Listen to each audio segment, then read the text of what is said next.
tem noção do que seja história, de que ele está imerso na escola, na história, de que os espaços são historicizados, que ele faz parte da história, a vizinhança dele faz parte da história, né? Ele nunca foi ao museu, a gente não tem esse hábito, né, de ter museus escolares, né? Então é importante também, esse é o segundo ponto, apostar na busca por novos métodos de pensar e mobilizar a história. Nossos métodos são, via de regra, conservadores e livrescos. É preciso atingir diferentes públicos, diferentes escolas, diferentes regiões e níveis de ensino, variar, atualizar e pluralizar os métodos historiográficos, visando a criar intervenções mais dinâmicas e criativas, me parece ser fundamental para promover o pensamento sobre historiografia nas escolas, de modo que possamos nos aproveitar dessa sensibilização para também promover a relação entre história e ensino de matemática. A gente sequer tem livros de história, livros escolares de história que são criativos. Eu vou tirar esse tempinho meu aqui, mas eu comprei um livrinho outro dia, faz uns 10 dias, eu encontrei no leilão um livrinho fantástico, eu não sei se os nossos colegas portugueses que estão aqui conhecem, mas assim, História de Portugal para Crianças Preguiçosas.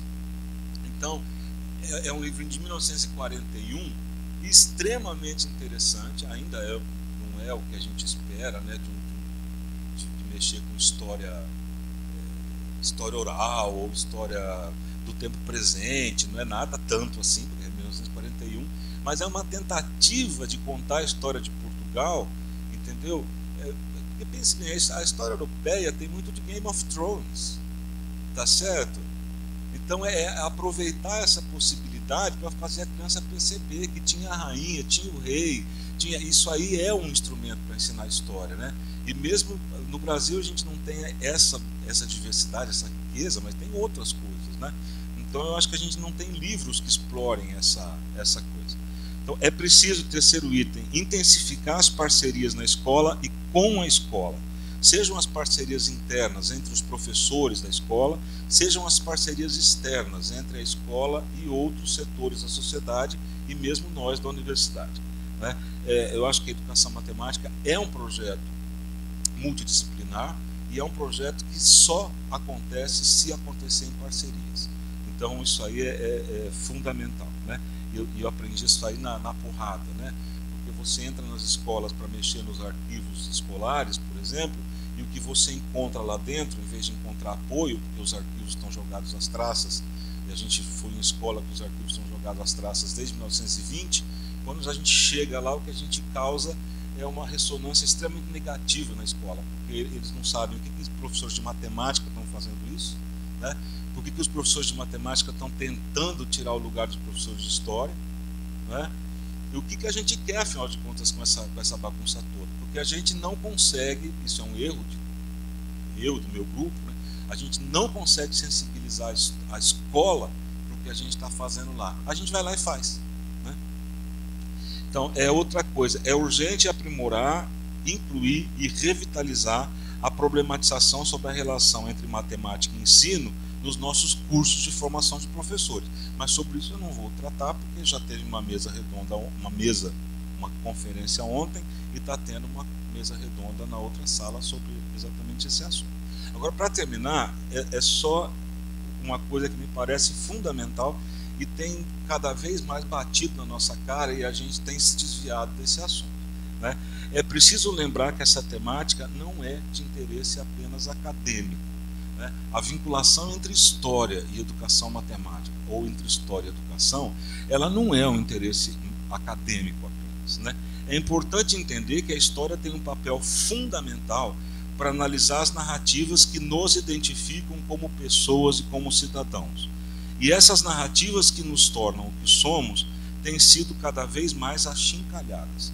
O historiador italiano Alessandro Portelli, que trabalha com história oral, mas é um grande historiador de um modo geral, né, com outros métodos inclusive, ele não cansa de dizer que as narrativas contemporâneas estão sendo vítimas de uma falsificação para que novas narrativas que interessam a determinadas ideologias se imponham à revelia das evidências. Uma das empreitadas mais marcantes dos fascismos, sejam eles antigos ou contemporâneos, é criar novas narrativas a partir da extinção das narrativas cuidadosamente tramadas para nossas pesquisas, por nossas pesquisas e nossos pesquisadores. Assim, e isso é o que o Alessandro Portelli ele aponta, né, ocorre na atual Itália, que é uma Itália de ultradireita, né, que tenta suprimir a existência de um contrafascismo, atribuindo aos combatentes da resistência ao fascismo a pecha de baterneiro sem causa. Assim também ocorre no Brasil, quando se defende que o Holocausto e a ditadura nunca existiram e que o nazismo foi um movimento de esquerda. O cuidado com a história, e nisso nossas escolas têm uma função importante a desempenhar, dá suporte às convicções que negam essas novas narrativas, que são enviesadas e mal intencionadas, mas que infelizmente a gente tem visto circular cada vez mais. Eu não estou falando de fantasia, tá certo? Eu não estou fazendo política. Independente de quem vocês votaram, tá certo? Já se votou. Tá? O que eu quero é que vocês consigam identificar no atual estado de coisas que uma certa narrativa historiográfica está sendo achincalhada para se criar uma nova narrativa historiográfica totalmente fictícia, totalmente inverídica, totalmente sem evidência, para sustentar algumas posições que são posições ideológicas de quem ganhou a eleição. Tá certo? Eu acho que o nosso papel em relação a isso é fundamental.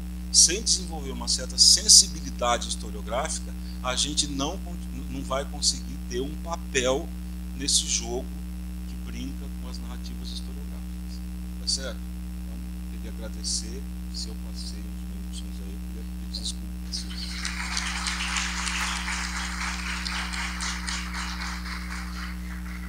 Muito obrigada, Vicente, pela sua fala muito provocativa.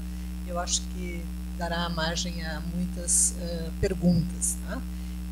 Vamos fazer a dança das cadeiras aqui, porque ele vai sentar aqui.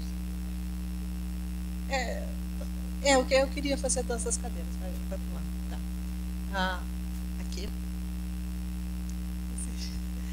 Ok. Então, o Fumicasso vai falar agora.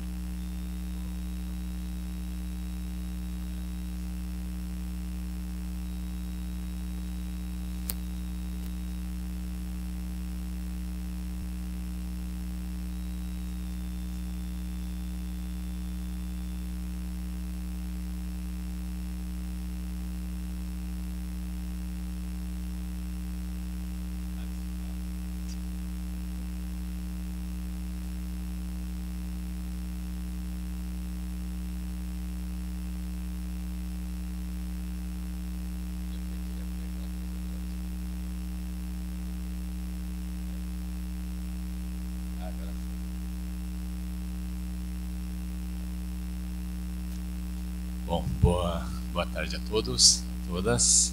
Quero saudar a mesa aqui. É um prazer estar aqui. Bom, a minha fala acho que não vai se estender muito. Né? Para essa apresentação aqui, como eu já falei tanto desse tema, eu fiquei aqui pensando como é que eu vou tratar, né, dessa questão, e aí eu bolei uma apresentação aqui que se fosse bastante objetiva, bastante didática, em certo sentido, porque é um tema bastante difícil, tá? E aí eu optei para contar um pouco o histórico, né, de como é que a gente chegou nessa ideia de interfaces, ok? Então, basicamente, o que eu vou tratar aqui, né, eu vou apresentar aqui basicamente alguns pressupostos teóricos que norteiam essa proposta de interface, tá? E vou basicamente tratar desses dois tópicos, sobre a história da matemática e as três esferas de análise. Vai estar muito próximo daquilo que o professor Vicente acabou de nos dizer, e a partir de então fazer uma ponte e justificar por que é que essa proposta, a nossa lá do grupo, propõe construir interfaces entre história e ensino e não usar a história da matemática. Okay? Bom, como é que começou essa história? Essa história, na verdade, ela começou ali na história da ciência, né? Eu tenho lá também um grupo, junto com a professora Maria Helena Rocha Beltrán, onde a gente discute questões sobre a história da ciência no ensino de ciências, né? E principalmente com foco ali no ensino de química, eu com uma parte no ensino de física, tá? E um outro pessoal que trabalha com a área de ciências da vida, tá? Nessa reflexão, a gente notou que havia já, a proposta era muito antiga, que havíamos muitos problemas com relação ao próprio uso da ciência, né? Principalmente dessa mais linear, progressista, né? Que faz anedota, conta biografias, né? E a gente se propôs a discutir o seguinte: em vez de pensarmos tanto nessa questão de usar a história no ensino, de a gente até entender por que a gente faz essas relações, por que a gente quer usar a história no ensino. Tá? Eu não vou entrar aqui em detalhes, esse é um estudo que ainda está em desenvolvimento, tá? Já temos alguns resultados que nós já publicamos, tá? Mas o que nós percebemos basicamente, e é uma coisa que a gente precisa, que eu quero apresentar aqui, né, num dos pontos da discussão sobre articulação, é a questão do objeto. Né? Bom, a partir dessa discussão, né, lá na história da ciência, quando eu fui para um programa de educação matemática, né, porque eu sou docente de 2 cursos de pós-graduação na PUC, no programa de História da Ciência e no programa de Educação Matemática. Eu tenho grupos nos 2 programas, né? Quando eu fui para a Educação Matemática, eu fui lá, fiz um grande levantamento de estudos, de propostas, de articulação, tudo mais. Conheci uma outra professora que também estava prestando concurso lá na PUC comigo ao mesmo tempo, que também estava interessado na temática, que é a professora Marisa, né, Dias, ali da Unesp de Bauru. E, para minha surpresa, né, foi que eu via muito aquele discurso: vamos usar a história para ensinar matemática, vamos usar a história para ensinar o conceito, que era já uma ideia que, quando eu estava lá na história da ciência, era uma ideia que a gente já achava que a coisa não iria funcionar muito bem por aí. E aí eu fiz um grande levantamento. E, para minha surpresa, o que ficou muito claro para mim era que a história da matemática de referência ali era ainda uma história muito conservadora, muito linear, muito progressista, uma história que valoriza somente a coerência interna do discurso matemático, né? A gente sabe, pelo ponto de vista da história da ciência, que essa história da matemática ela teve um papel na institucionalização da área da matemática.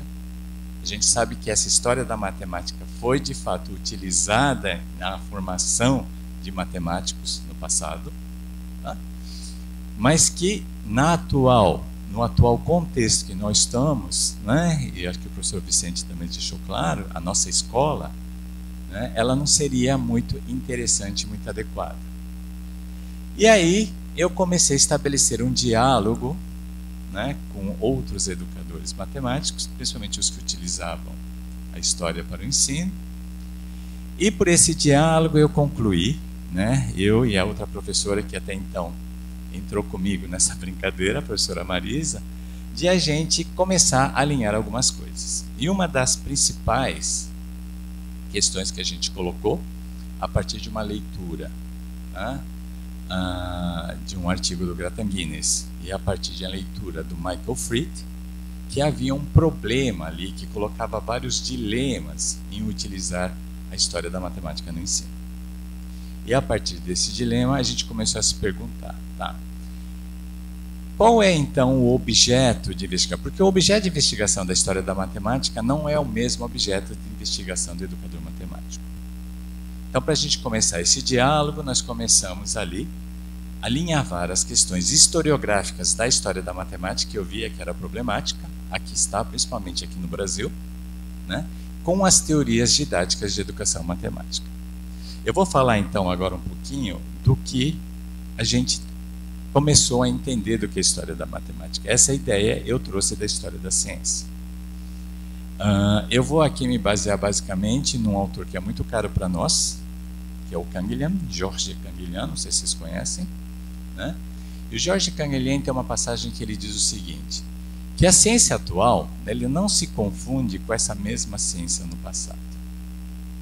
Eu passei a refletir sobre isso com relação ao nosso conhecimento matemático, que a matemática atual também não se confunde com essa mesma matemática no passado. Tá? Não vou entrar aqui em muitos detalhes, tá? Mas em última instância o que o Canguilhem está querendo dizer que é um problema muito sério de nós sobrepormos epistemologias contemporâneas a epistemologias do passado. O que nós precisaríamos fazer era mapear uma episteme do passado para podermos entender o que é construir conhecimento no passado. Tá? E aí eu emprestei da história da ciência, né, como é que a partir daí o nosso grupo iria entender o que é a história da matemática. Não é? Porque para nós a história da matemática, assim como lá na história da ciência, é o estudo das formas de elaboração. Veja bem, não é a história do conceito, né? São a história das formas de elaboração, transformação, né, e transmissão dos conhecimentos sobre as matemáticas, né, a natureza, as técnicas e as sociedades em diferentes épocas e culturas. Né? Do ponto de vista da análise, uma proposta historiográfica mais atualizada, que é proposta ali no CESIMA, onde eu também sou pesquisador, nós costumamos, para poder fazer esse estudo das formas de elaboração, articular 3 esferas de análise. Né? Por que nós articulamos essas 3 esferas de análise para fazer história da ciência? E por que eu propus ali no meu grupo de nós fazermos uma história da matemática articulando as 3 esferas? Porque é pelas 3 esferas que nós encontramos o objeto da história da matemática, assim como encontramos o objeto de investigação da história da ciência. Tá? Porque todo objeto de investigação, na realidade, é um construto, ele não é um fato. É um construto que também tem data, lugar muito bem definidos, tem um contexto muito bem definido. O nosso objeto de investigação é esse hoje, mas amanhã pode ser o outro, mesmo na própria história da ciência e na história da matemática. Quais são essas 3 esferas? Uma vez que eu tenho ali mais ou menos um tema de investigação, né, eu tenho que articular 3 esferas: a historiográfica, contextual, ou aqui que nós chamamos de ciência e sociedade, e uma esfera epistemológica. O que é essa esfera historiográfica? A historiografia é o histórico crítico da narrativa da história, ou seja, como a história é contada. Né? A gente, toda vez que vai para um documento ou para uma fonte secundária, nós precisamos a todo momento compreender por que a narrativa, por que aquela história é narrada daquela forma. E nós vamos ver que em épocas diferentes, locais diferentes, né, pessoas com formações diferentes vão narrar a mesma história de forma diferente. Porque a história não é a história do fato, a história é a história do acontecimento do fato. E justamente por causa disso, ela é a interpretação, né? Todo mundo, e épocas diferentes interpretam o mesmo fato de formas diferentes. Né? Nós estamos vivenciando critérios de validação de saberes que são diferentes. Né? Então, a esfera epistemológica ela busca mapear a episteme de uma época. É tentar compreender, através de um grande mapeamento documental, o significado que tem diferentes conhecimentos em determinada época. Tá? Então, neste mapeamento não entram só tratados de matemáticas, ou aquilo que nós reconhecemos serem matemáticos, mas entram tratados teológicos, políticos, econômicos, sociais, éticos, cartas, minutas, todos que nós possamos imaginar, que vão dar significado e sentido para aquele conhecimento que está sendo elaborado. E a outra é a própria esfera contextual. Porque, em última instância, quem dá o critério de verdade não é uma epistemologia. A epistemologia já é uma elaboração, mas é o próprio contexto, né, da produção do conhecimento. Então, qual que foi a nossa proposta? Né? Não vamos investir numa história do conceito. Vamos investir numa história do processo da construção do saber. Há uma diferença aqui. Portanto, vamos deixar de investir numa história do resultado matemático. Né? Vamos pensar mais aqui, né, nas formas da elaboração deste conhecimento. Tá? Então, portanto, a nossa proposta ela não vai na direção de escrevermos uma história do conceito matemático, mas uma história do contexto de sua elaboração, de sua transformação, de sua transmissão, disseminação, apropriação em diferentes épocas e culturas. Sempre com aquelas 3 esferas girando, né, na análise documental. Por que a gente insiste tanto nessa coisa do processo, né? Por causa que ali na história da ciência já é prática nossa a gente não mais ficar, a história da gravitação, né? A história de tal conceito, a história do conceito de força, isso já foi história num determinado contexto. E foi uma história muito importante, ela teve um papel, né? A nossa intenção agora é entender qual é o processo de elaboração. Por que este conhecimento é elaborado? E não só por que é elaborado, mas como ele é elaborado, como ele é disseminado, como ele é transmitido, né? Inclusive pelo ensino, como é que se forma as pessoas com aquele tipo de conhecimento. E aí a gente voltou de novo, tá, tudo bem, vamos fazer uma história numa perspectiva historiográfica mais atualizada, abandonando aquela história mais wiguista, presentista, onde a gente interpreta os fatos do passado, né, com o olhar do presente, e vamos agora pensar como é que eu articulo isso para os propósitos do ensino. Aí nós tivemos um outro pepino, que é o que o Michael Fried sempre frisa. Nós temos ali um dilema, que o Grattan Guinness já havia apontado há muitos anos atrás. Se nós formos usar a história no ensino, nós vamos descaracterizar os conceitos. Nós temos que ser professores da matemática do século XX, XXI, e não professores de uma matemática que está lá na Grécia Antiga. Eu não posso ficar pegando documentos antigos e simplesmente jogá-los na sala de aula. Porque os conceitos são muito diferentes, gente, eles mudam ao longo. A reta é a mesma reta, o objeto é o mesmo objeto, mas o conceito, as definições e as relações que esses objetos têm no contexto são diferentes. E aí nós começamos a pensar, tá, então é um problema de metodologia? E aí discutindo muito com Marisa, com outros professores, com outros pesquisadores, com alguns historiadores, nós logo percebemos que um problema sério aí é do objeto novamente. Aquele mesmo objeto que a gente tinha lá atrás para tentar entender a natureza da articulação entre história da ciência e ensino, para poder entender justamente qual era o papel que a história da ciência tinha para o ensino, né? Principalmente para a formação de professores. E nós percebemos que o objeto da matemática não é o mesmo objeto da história da matemática e também não é o mesmo objeto da educação matemática, né? O Kang Lin tem um texto muito interessante que ele vai dizer também que muitos historiadores da ciência acreditam que o objeto de investigação dele é o objeto da ciência, não é. E tampouco a história da ciência tem por objeto o objeto da história. Na verdade, nós estamos construindo ali um novo objeto, né? E todo o problema que a história da ciência tem, e eu também vejo que a história da matemática tem, é compreender o seu objeto de investigação. E aí, quando a gente vai para o ensino, a gente sente o mesmo problema. Na articulação entre a história e o ensino, nós temos também um problema de objeto, porque o objeto, né, o objeto que a gente tem que lidar, seja na formação de professor ou em sala de aula, não é o mesmo objeto da história da matemática. Então não basta simplesmente pegar a história da matemática e jogar numa sala de aula, né? Na verdade, eu pessoalmente, eu sou contra de parar uma aula e ficar contando história da matemática, né? O professor Vicente já colocou, né? Não tem nenhuma função didática ou pedagógica, né? Quer dizer, a história tem um papel? Tem, mas que papel é esse? É aí que nós começamos a pensar. E é aí que nós entramos nas questões metodológicas. E talvez, foi aí que nós, na discussão, nós concluímos que talvez a história da matemática, ela seja interessante, ela venha construir, entendeu? Para a gente poder aqui, como está ali, entendeu? Compreender os processos, né? Não para ensinar conceitos em si mesmos, mas para iluminar o processo da produção do conhecimento matemático.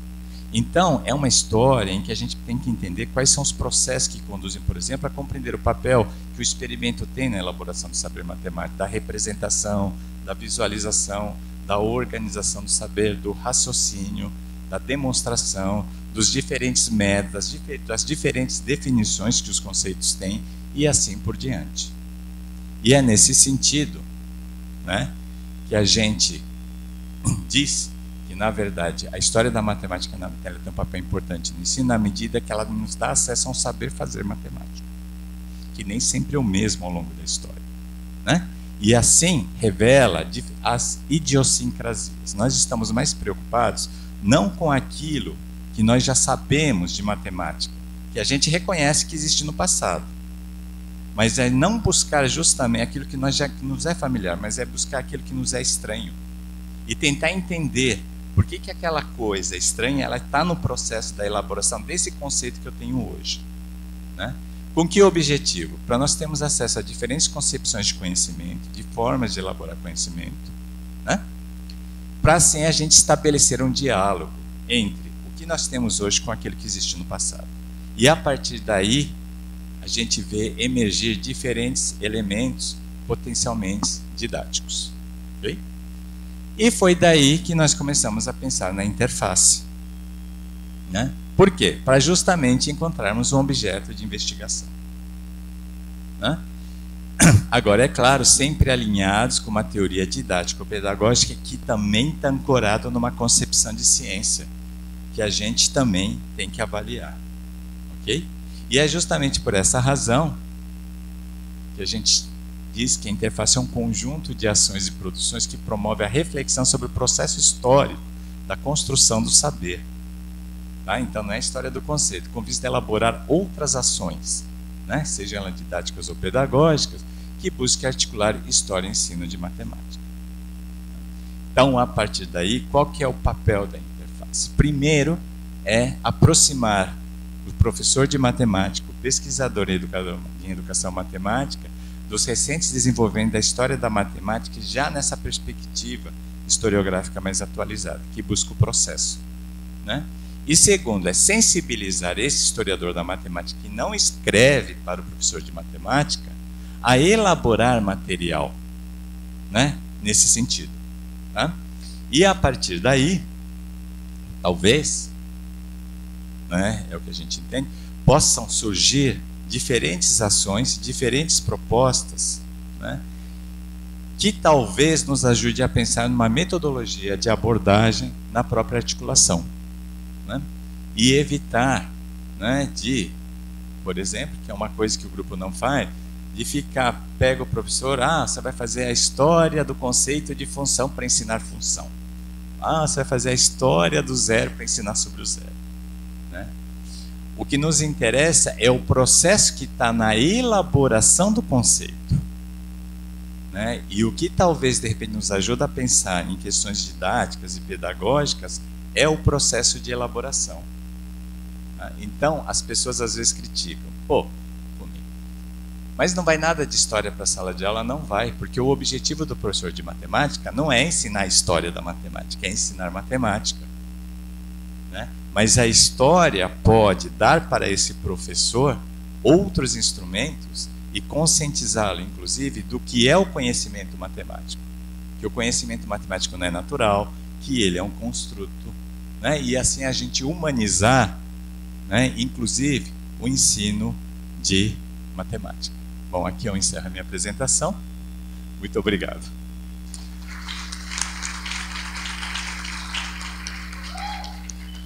Obrigada, Fome. É sua. A dança continua.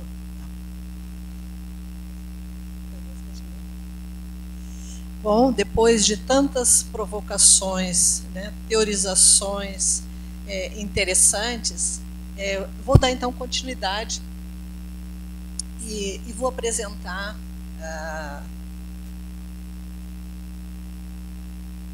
alguma coisa que eu tenho pensado bastante, né, porque até o Fumi falou, né, como que a história é contada, né, e às vezes talvez bem contada, mal contada, né, ou nem contada.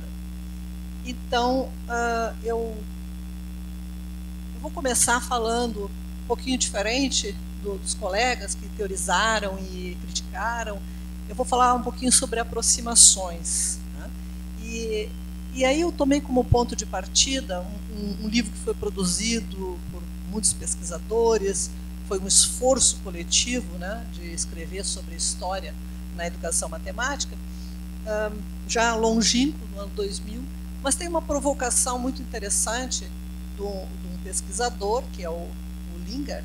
Ele diz o seguinte: é preciso que nos cursos de formação de professores também se aborde a história das matemáticas, né? É uma grande omissão, né, essa história, e mostrar um pouquinho, né, dos obstáculos, dos preconceitos, né, que excluíram por muito tempo as mulheres, né, dessa construção.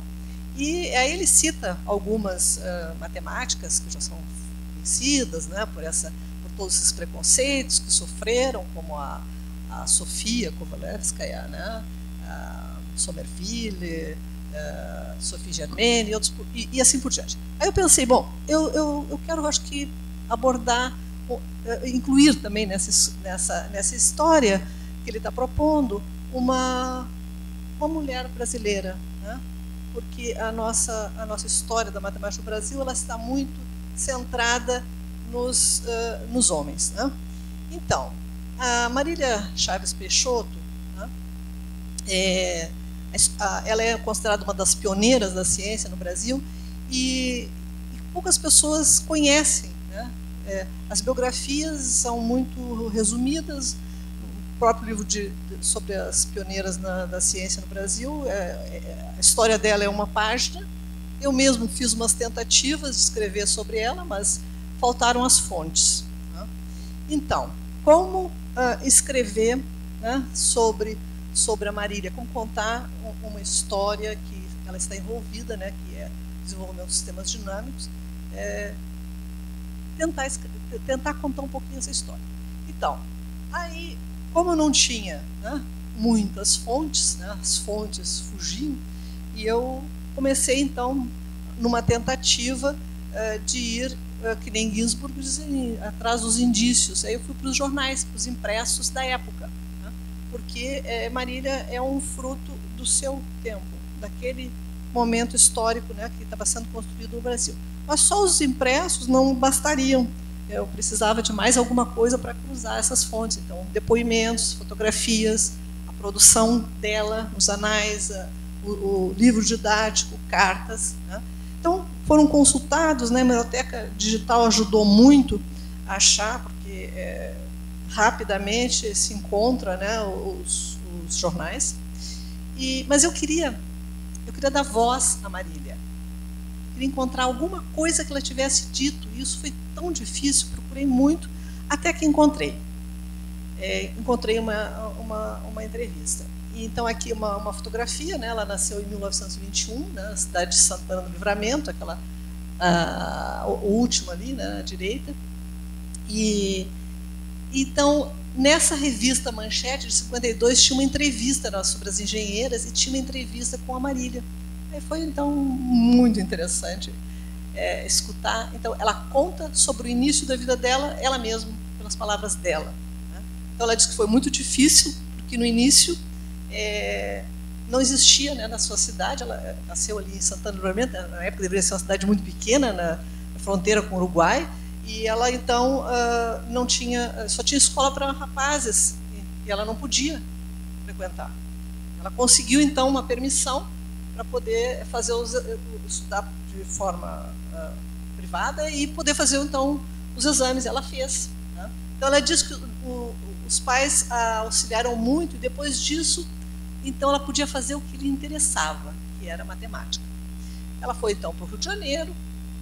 Lá ela passou pelo Colégio Andrews, todas as informações eu encontrei nos jornais. Ela passou pelo Colégio Andrews, por um curso de preparatório para a Escola Nacional de Engenharia, e, finalmente, então, ela vai fazer na época chamava-se concurso de habilitação para a Escola Nacional de Engenharia, para o ingresso. Tem que se entender que isso é década de 30. Tá? Se a gente pensa em termos do século XIX, as mulheres estavam completamente excluídas, né, da educação científica formal. A primeira mulher engenheira, 1917, na Escola Politécnica, dá para ver ali pela fotografia, né, só tem homens, e ela ali de branquinho, né. Então, ela faz esse concurso, ela fica entre as primeiras colocadas. Se a gente ler, né, não dá para ler aí, mas se a gente for ler essa relação, não está completa, a maioria são homens que estão ingressando na engenharia. Inclusive, tem dois nomes, também mais para o final, que é Maurício Peixoto, e o Leopoldo Nashvin. Então, eles começam junto com ela. Bom, então, ela concomitante aos estudos da Escola Nacional de Engenharia, ela já se aproxima da Faculdade Nacional de Filosofia. Ela já começa a fazer cursos ali e a conhecer aqueles matemáticos que estão chegando no Brasil. Né? E daí, então, ela acaba casando, né, com o Maurício Matos Peixoto. Aqui tem duas fotos que foram cedidas pela Alcileia Augusto, que é a atual esposa, né, do Maurício Peixoto, que fez ontem 98 anos. E aí tem, então, um pouquinho, né, dela com a família. É interessante que depois ela continua estudando, ela resolve fazer, então, um concurso para ingressar na Escola de Engenharia. E aí, quando ela faz esse concurso, é noticiado nos jornais que tem um único candidato, o engenheiro Marília Chaves Peixoto. Né?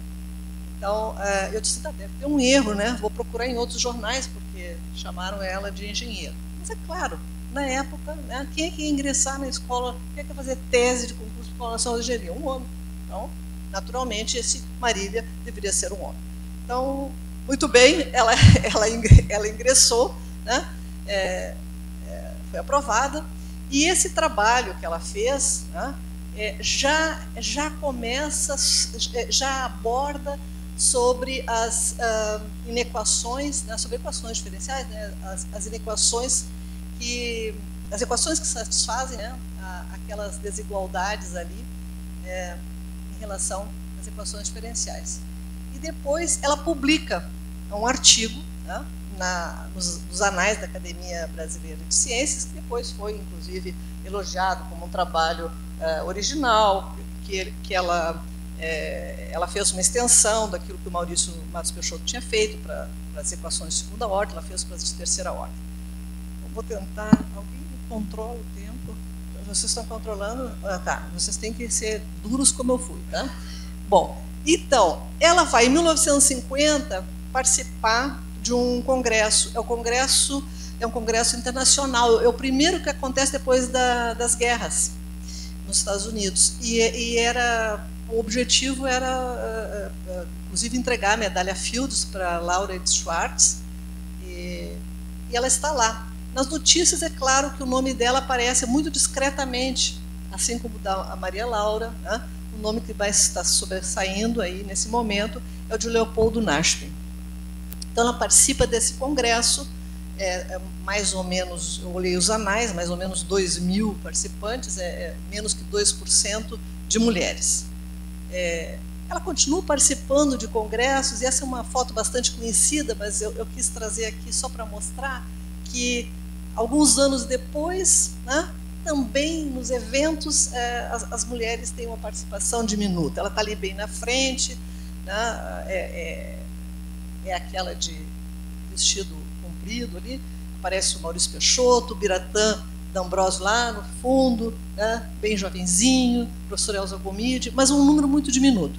Bom, isso não muda muito, né, na atualidade, né, que, segundo a Carolina Araújo, né, a única mulher no INPA, pesquisadora titular, que ela diz que se vai num congresso hoje não mudou muito, 10% mais ou menos são mulheres.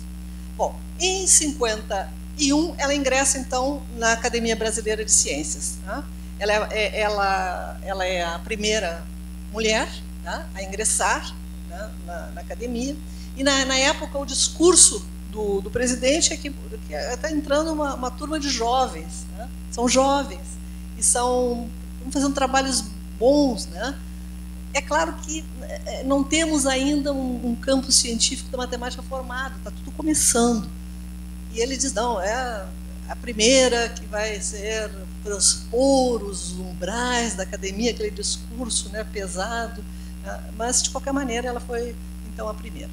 E aí a Marília começa a divulgar, né, pelo Brasil, conhecimentos modernos, né, da matemática. Ela ministra curso de topologia, curso de álgebra moderna, mas tem que entender essa época. 1950, tudo está começando. CNPq está começando, CAPES está começando, e CBPF está começando, INPA está começando. Então, nós estamos, e muitos estrangeiros estão vindo para o Brasil, né? E ela, então, junto com o Maurício, ela começa a divulgar um pouquinho do seu conhecimento. Mas de onde vem, então, o reconhecimento que ela produziu alguma coisa em matemática? O reconhecimento vem do próprio Maurício Peixoto. E aí, por isso que eu digo que essa história ela precisa ser contada também sobre uma outra perspectiva. Né? Ele mesmo, em 87, quando ele recebeu esse prêmio como prêmio de matemática da Academia de Ciências do Terceiro Mundo, ele fez um discurso, um longo discurso. Ele está na matemática universitária, esse discurso, e ele vai contar toda a história, né, dessa produção. E aí ele faz, então, um reconhecimento da participação da Marília. Ela realmente participou desse trabalho. Né? Ele disse que queria agradecer, tá? Em primeiro lugar, porque esse estudo dele de estabilidade estrutural, ele foi realizado num certo número de artigos. Ele vai contar toda essa história, todos os artigos e tal. E aí ele diz que em um deles ele fez em parceria com a sua esposa, sua primeira esposa. Né? E ele diz, então, que ela foi um trabalho conjunto, né? E que foi uma influência muito grande dela, naqueles dias dourados lá de Princeton. Né? Ele está contando o que ela influenciou. Quantos minutos eu tenho? Tem ainda alguma coisa? Ainda tem? Tá. Então, eles foram para Princeton, tá? E lá em 50 ele foi em 57, foi em 57, 58, eu não sei quantas vezes a Marília foi, mas ela esteve lá com ele.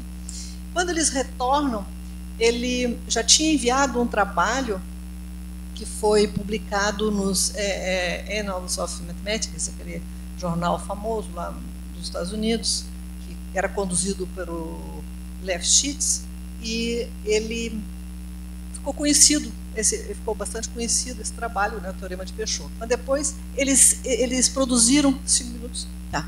Puxa vida, eu tenho que correr muito. Bom, então esse trabalho ele é o segundo. Tá? O primeiro foi o outro, esse que ele publicou aqui.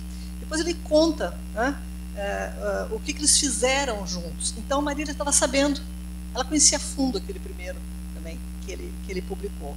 Né? Bom. Então, vamos continuar aqui. Outro documento interessante foi essa carta manuscrita do Schwartz, que foi cedida pela Alcileia Augusto também, em que conta que ela conheceu, né,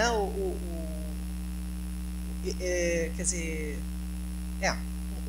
ele já tinha estado no Brasil, o Schwartz, quando em 52 ele conheceu os dois, né, e ele já considerava, então, que os dois eram bons matemáticos, né? Não apenas o Maurício. E nessa trajetória aí de buscas e tal, eu encontrei também uma outra brasileira, a Renate, que conviveu com a Marília em Princeton nesses anos aí de 57 e 58. E aí ela fala, ela tentou assistir um curso com o Spencer, onde a Marília estava fazendo disciplina lá com o Spencer. Spencer disse que não tinha nenhum pré-requisito para a disciplina, e ela disse, então vou me matricular. Chegou, se matriculou e não conseguiu acompanhar.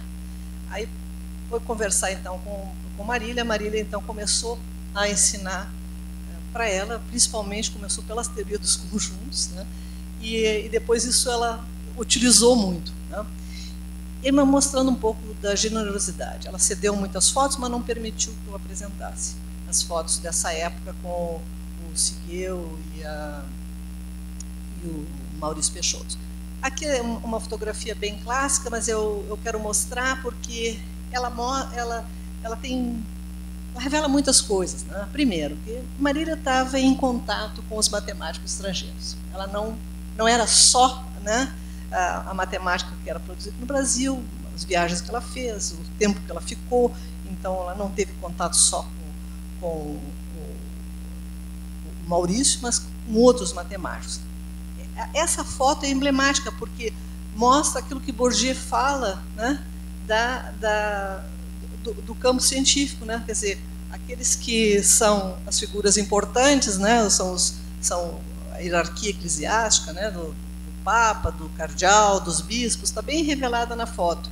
Ela está lá atrás, né, ali ela e a Maria Laura, e na frente estão ali o Antônio Monteiro, o Adrian Albert, o Marshall Stone, e dois brasileiros, o Ernesto de Oliveira Júnior ali e o Abdelai.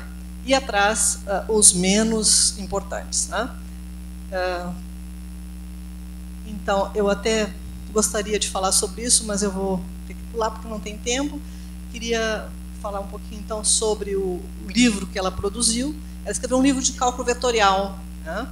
E esse livro de cálculo vetorial teve 2 edições, foram baseadas nas aulas que ela ministrou. Eu fiz uma breve análise deles, mas não vou ter tempo de falar.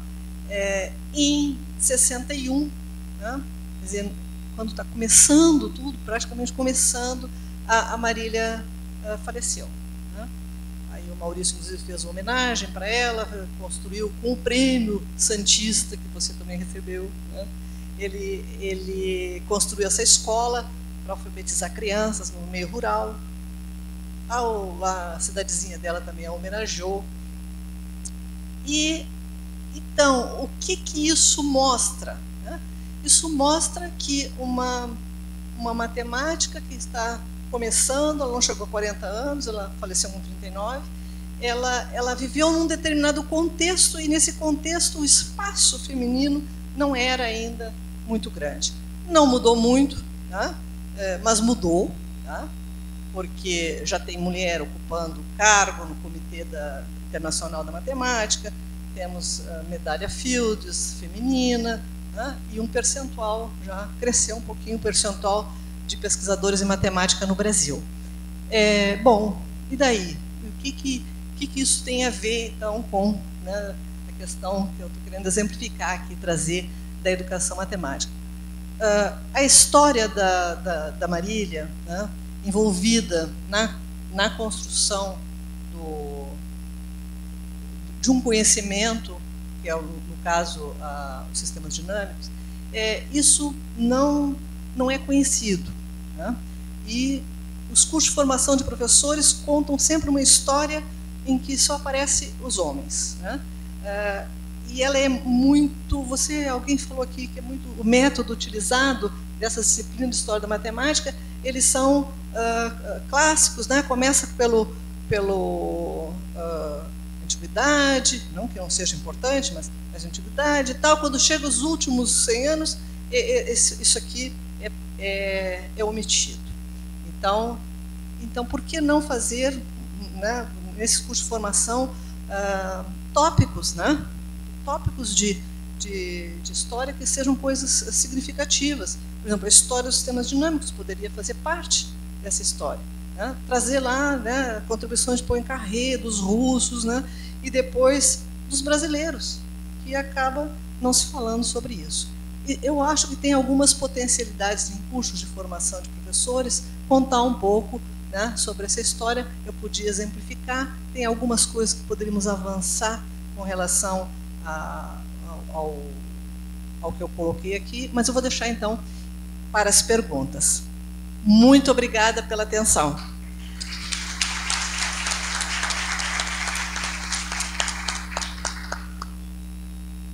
Agora nós temos algum tempinho para as perguntas e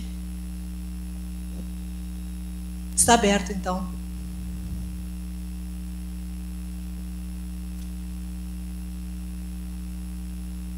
Nós vamos fazer um bloquinho de perguntas, né? Quem mais? Boa tarde, professora Cici, professor Garniga, professor Fucasa. Eu sou o professor André, São Luís do Maranhão, sou do grupo da professora Adaí, História de Professores que Ensinam Matemática, e eu fiquei muito encantado com a apresentação dos três e com essa preocupação, né? Tanto dos distanciamentos quanto das aproximações da história da matemática e da história da educação matemática, né?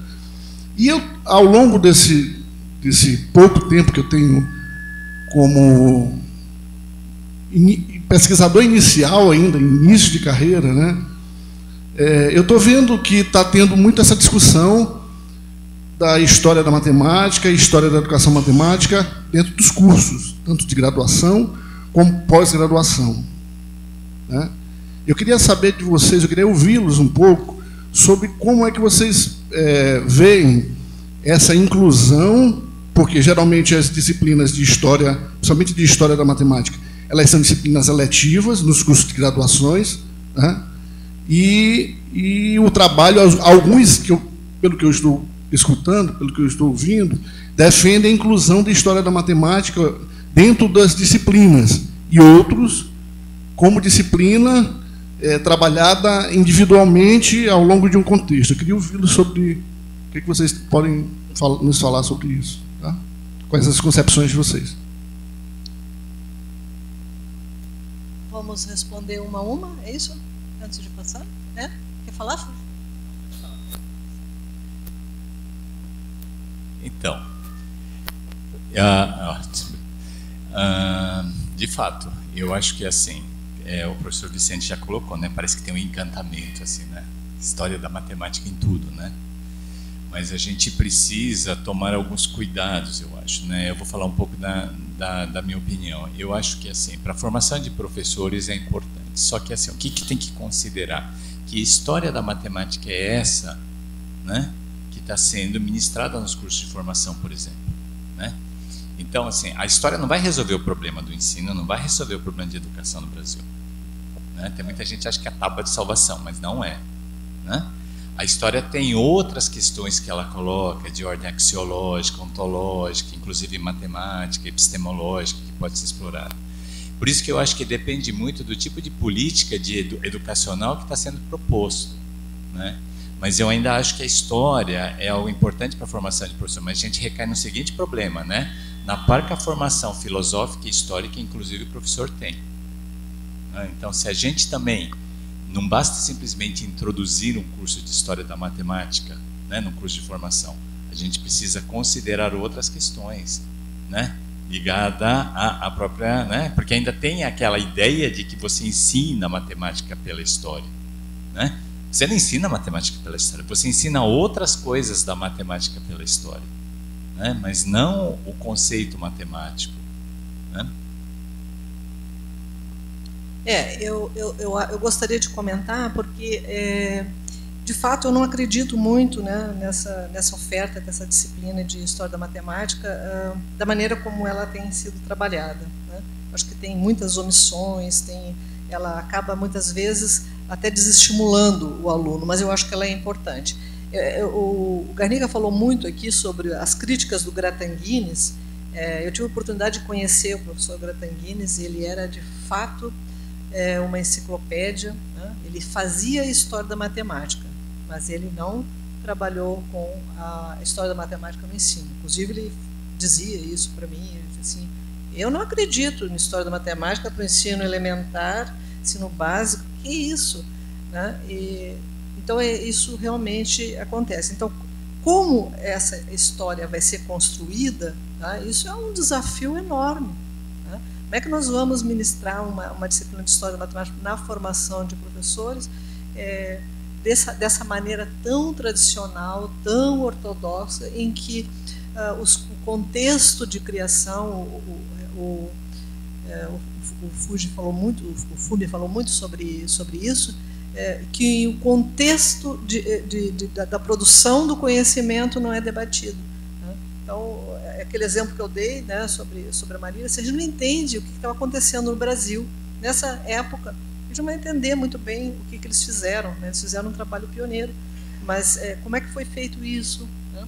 Contar um pouco, contar uma história de uma maneira um pouco diferente, levando em conta essas ligações, porque a pessoa tem uma formação politécnica, né? é diferente da formação como agora, né, que a pessoa tem a formação de matemática, mas às vezes a formação politécnica, como é que ela traz isso, como é que ela trabalha esse cálculo vetorial, de que maneira isso é feito, como que se constrói isso. Tá, eu vou passar para o Vicente, se ele quer falar. Não? Só rapidinho, acho que a gente tem que tomar cuidado, porque eu acho que essa coisa de incluir história da matemática, a história da educação matemática nos programas de formação de professores, tem vários vieses, né? Por exemplo, a história da matemática, ela tem uma certa anterioridade histórica como área em relação, por exemplo, à história da educação matemática. A história da educação matemática, ela foi muito rápida a consolidação dela, mas foi muito mais recente, né, do que a história da matemática. E, obviamente, a história da matemática, ela se alimentou muito, mas também ela alimentou muito os programas de pós-graduação, né? Ela nunca mostrou uma força política para criar programas próprios, tá certo? Mas, por outro lado, ela ajudou muito os programas de educação matemática a nascerem, e esses programas, obviamente, ajudaram a área a se manter como ela está. O que isso tem de importante? Por exemplo, é exatamente essa vinculação, esse modo como a história da matemática começa a se mostrar, que ela começa a participar de políticas públicas. Então, hoje em dia, você encontra a história da matemática em todo o livro didático. Por quê? Porque os autores consideram importante? Não. Porque o PNLD avalia se o livro tem ou não tem presença da história da matemática. Então, obviamente, vai ter, a editora vai obrigar, tá certo? Então, você tem essas questões que são questões políticas. Em relação a existir momentos específicos da formação de professores para discutir história, eu sou contrário, né? Eu acho que não devia ter, para mim, para os cursos em que eu trabalho, sempre foi um desserviço os cursos de história da matemática, exatamente porque a gente não tem um pessoal formado para fazer isso. E embora eu sou muito tranquilo para falar isso, porque no meu departamento nós temos 4 ou 5 pesquisadores em história da educação matemática, e quando foi discutido lá se ia ter um curso de história da educação matemática, eu fui contra. A gente tinha, inclusive, porque eu acho que um curso de formação de professores, ele não é um loteamento que depende das situações do momento. Naquele momento, o departamento está aparelhado para tais iniciativas, mas daqui a pouco não vai estar mais, né? Eu acho que é muito mais interessante você brigar pela inclusão da discussão de questões historiográficas no curso, ao longo do curso, o que é totalmente executível. Eu não estou dizendo de uma coisa que é fantástica. Por exemplo, pega essa história da Marília que a Cici contou. Se você for no seu departamento de matemática essa semana, você vai ver lá que o INPA vai fazer um congresso sobre mulheres matemáticas.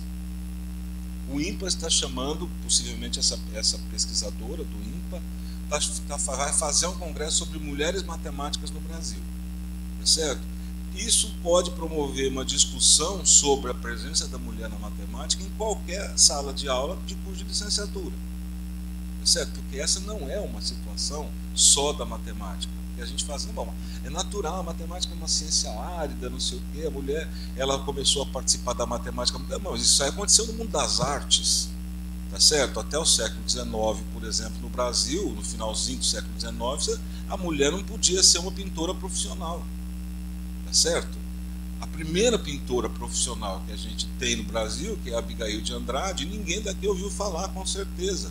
Por quê? Porque ela era uma mulher, além do seu tempo, engravidou do professor dela da Escola Nacional de Belas Artes, né? E teve que fugir para Paris. Tá certo? Então, o que acontece? Essa situação da mulher, na qual entraria muito bem uma discussão sobre a história da Marília, é uma discussão que você pode fazer com os alunos em qualquer disciplina, em cálculo diferencial, nas disciplinas. Você não precisa ter um lugar para isso. O negócio você tem que sensibilizar o seu corpo docente para a importância dessa discussão. Né? Temos mais uma pergunta. Boa tarde a todos e a todas. Meu nome é Gabriel. Eu gostaria inicialmente de parabenizar os 3 componentes da mesa pelas falas. Eu acho que foram bastante instigantes e eu saí daqui, na verdade, com muito mais dúvidas do que conclusões. Eu acho que isso é bom, né? Faz a gente refletir. Eu gostaria de fazer uma fala e tocar em dois pontos diferentes, né? Primeiro, sobre a discussão se nós devemos ou não incluir a história da matemática nas nossas disciplinas, né? Eu já fui professor da educação básica, atualmente estou atuando na educação superior. Eu ministro aula, disciplinas de matemática em curso de engenharia, né? Disciplina cálculo 2, cálculo 4, álgebra. E aí, com essa formação, né, eu tinha feito o mestrado na área de engenharia e acabei fazendo o doutorado na área de História das Ciências, né, com essa ênfase na História da Matemática, que aí também não sei se é a História da Matemática, se é a História da Educação Matemática, depois eu até, numa segunda parte, quero tocar nesse aspecto. Mas, enfim, e aí eu fico pensando como é que eu poderia abordar algo sobre História da Matemática, por exemplo, num curso de Cálculo 4. E aí, a partir dessa reflexão, eu já venho pensando nisso há muito tempo, realmente é muito difícil. Eu chego no início do semestre, eu tenho que dar integrais múltiplas, tenho que dar cálculo vetorial e equações diferenciais.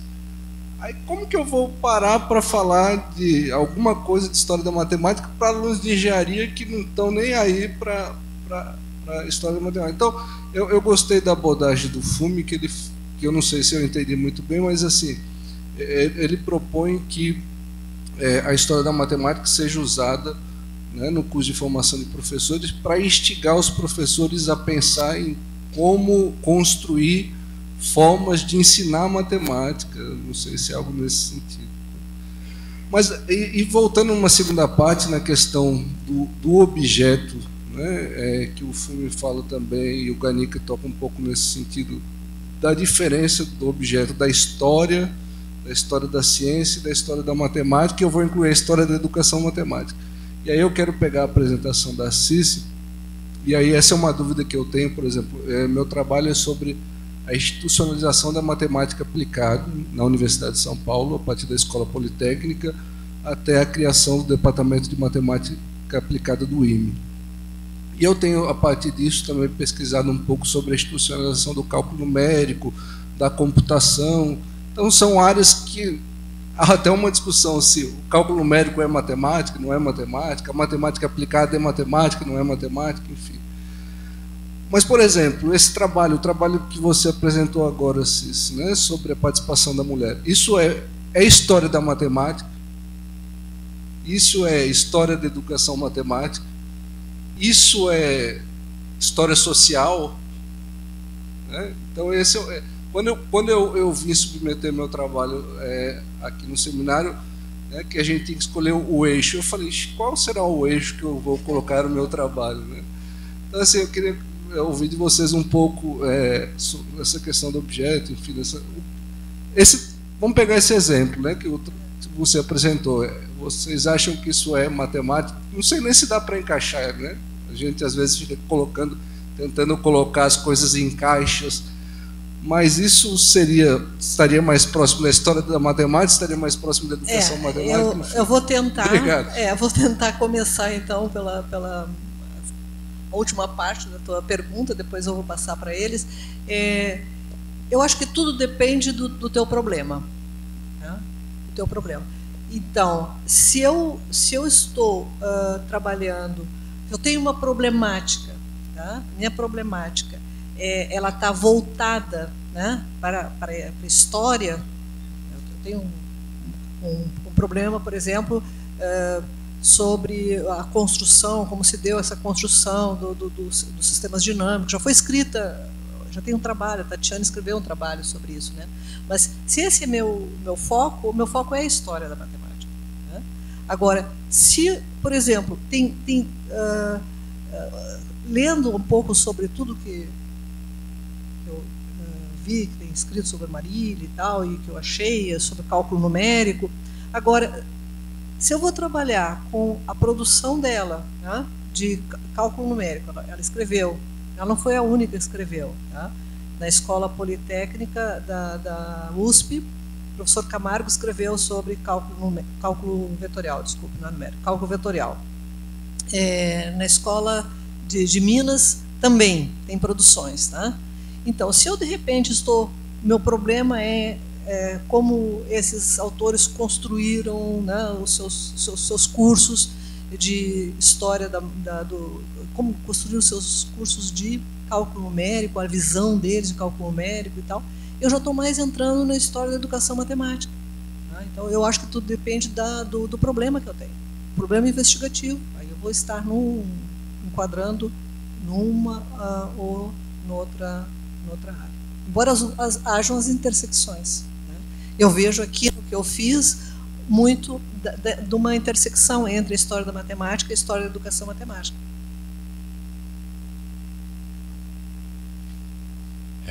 Essa sua pergunta é uma pergunta que meus alunos fazem para mim sempre. Então, eu concordo parcialmente com a Circe, porque assim, se for numa perspectiva mais wiguista de história, eu acho que cabe o que acho que a Circe disse. De fato, depende do problema. Tá? Mas se eu for contar também a questão da institucionalização do curso, ele também é a história da matemática dentro de uma perspectiva mais historiográfica, mais atualizada.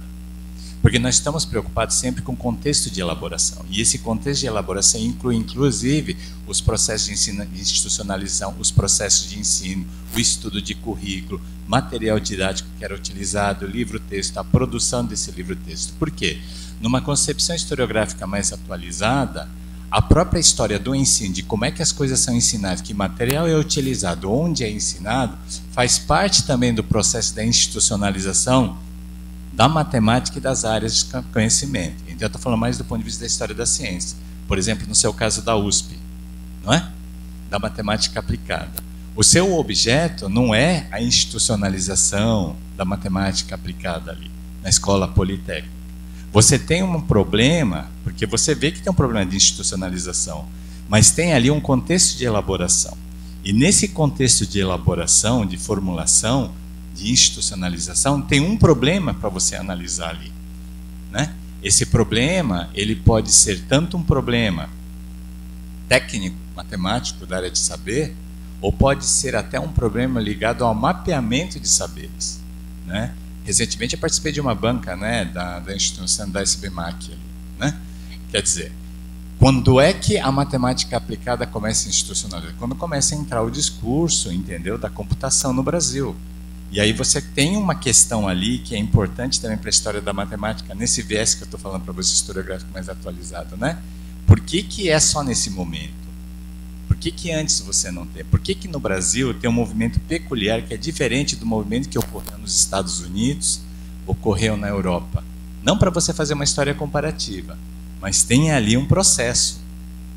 Né? Quer dizer, existe ali movimentos, e os movimentos não são homogêneos, eles são heterogêneos. Né? Vou te dar um outro exemplo. Por exemplo, você vai estudar no século XVI, a gente fala lá, né, das grandes figuras da matemática do século XVI, mas o que acontece na França, na Itália, né, nos países germânicos, na Inglaterra, na Escócia, né, na mesma época, no mesmo período que eles estão lendo a mesma coisa, são coisas diferentes. As áreas se institucionalizam de forma diferente.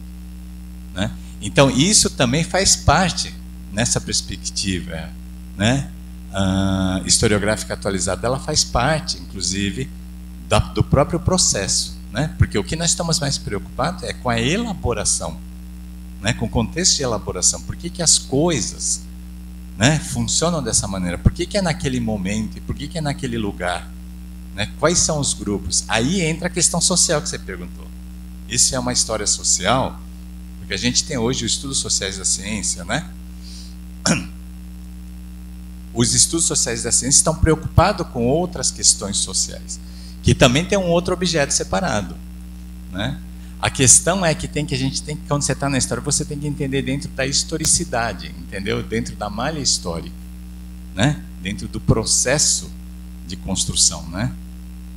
Então, assim, eu concordo com a Cis quando ela fala, se eu for para essa parte da mais da institucionalização, eu estou ali, tem intersecções, né? Talvez eu esteja ali mais perto da educação matemática. Né? Mas, na perspectiva historiográfica que a gente trabalha ali no CESIMA, ela ainda é parte, por causa que a gente não vai entender o fenômeno da educação matemática, que talvez sim, aí vai para a parte da educação matemática. Mas eu quero entender daquele processo o que contribui para a institucionalização da matemática, o que ela está ligada à área, né?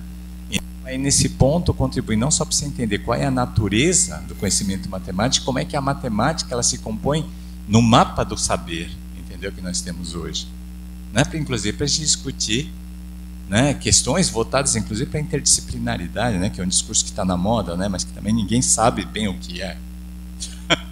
Né? Mais alguma pergunta? Bom, então eu gostaria... Saraiva.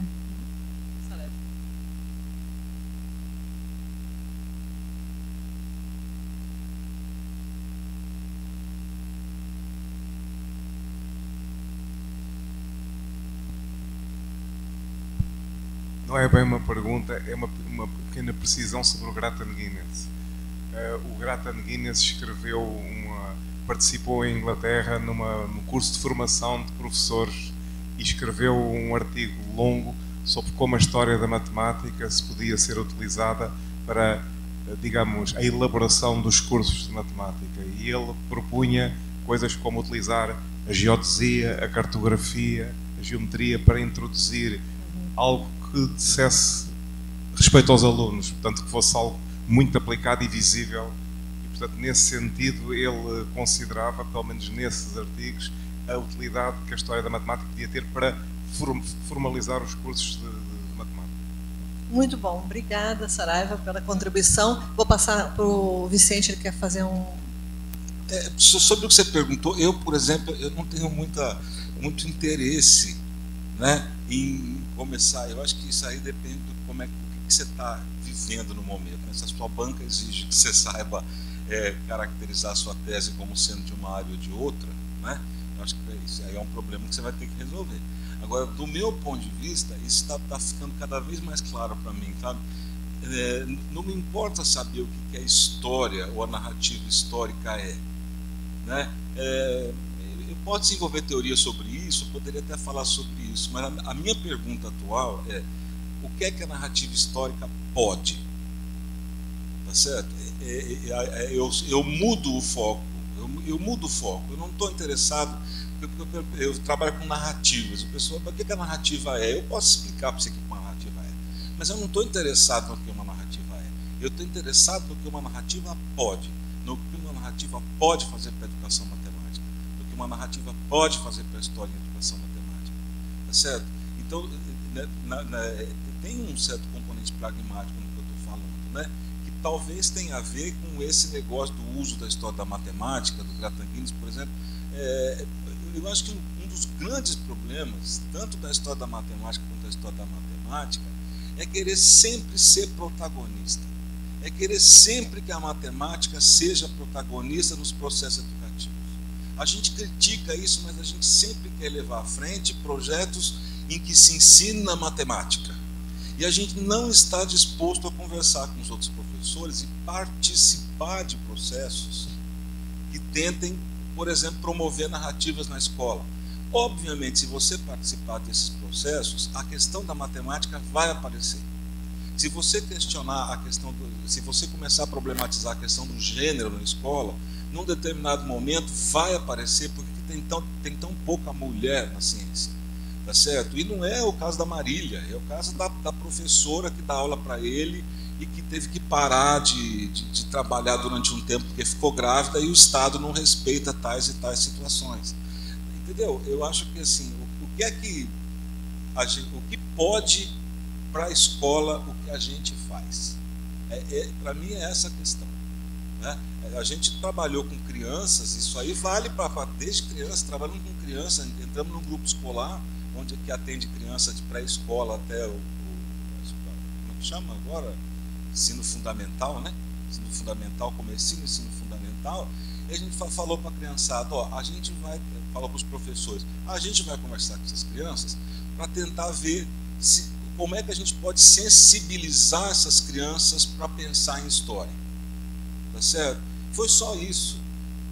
A professora topou, tá certo? E a gente começou a conversar com as crianças, tal, e as crianças foram conversar com os pais, foram conversar com os avós, De repente eles estavam tematizando o fato de que a porta da escola ficava aberta, que tinha pipoqueiro na porta da escola, que o pai aprendia um negócio que chamava regra de 9, eles não sabiam direito o que era, né? Que ele aprendia não sei o quê, que a professora tinha que ir de tal jeito.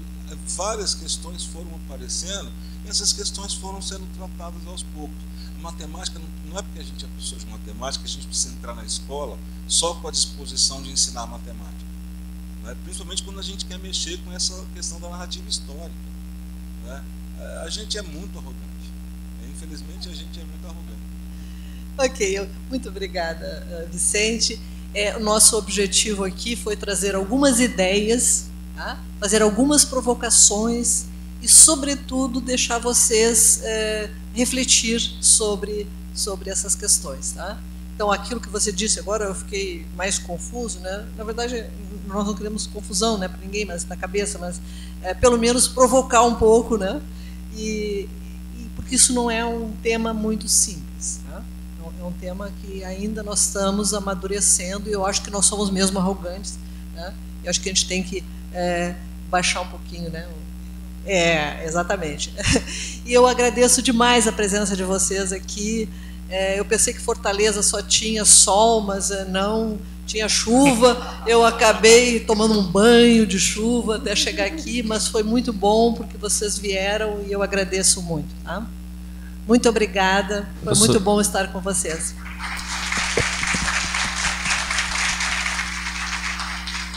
Além da salva de palmas, nossos agradecimentos, professora Cessa, professor Vicente Garnica e professor Fumicaso. Temos um obrigado a mais para vocês, a nossa monitora. Para vocês, pessoal, só um pequeno aviso, devido a uma questão logística e estrutural, alguns minicursos trocaram de lugares, trocaram de sala. Os monitores já estão todos informados para ajudar vocês, certo? São o minicurso da professora Cristiane Kopp, do professor Cláudio Brandenberg, do professor Humberto José, da professora Helenice Zuin e do professor Henrique Marins, certo? Nossos monitores já estão todos para dar apoio a vocês e orientar corretamente. Temos agora a sessão de post e lanche e depois uma conferência nesse auditório e outro no central. Obrigado.